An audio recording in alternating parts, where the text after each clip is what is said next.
ఫాస్ట్గా ఆలోచించాలి, నెగిటివ్గా ఆలోచించద్దు, ఫాస్ట్గా చేయాలి.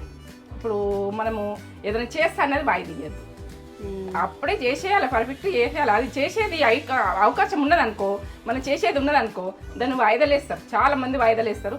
వాయిదా అన్నది బంద్ చేయదు. వాయిదా బంద్ చేస్తే మనకు పర్ఫెక్ట్ జీవితం నడుస్తుంది.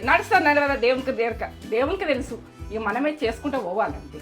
మనము వాయిదా వేసుకుంటా బద్ధకంతో మనం కూర్చుండిపోయినాం అనుకో ఏమే చేయలేము.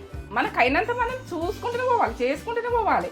ఎవరు ఏదంటారు ఏమంటారు అని కాదు, మనకు ఫాస్టింగ్ ఉండాలి, మైండ్లో ఫాస్టింగ్ రావాలి. మనకు ఫాస్టింగ్ అనిపించింది చేయాలి, నెగిటివ్గా అనిపించింది వదిలేయాలి దాన్ని. ఎందుకంటే నష్టపోయినా వదిలేయాలి. కానీ మనకు ఫాస్ట్గా జరిగేది ఉంటే ఇక అప్పుడు ఎమర్జెన్సీ చేసేయాలి అంతే. సరేనా? ఇది మంచి మాట. పనులు వాయిదా వేయద్దు. లాస్ట్కి అయితే ఇది విషయం, పని వాయిదా వేయద్దు.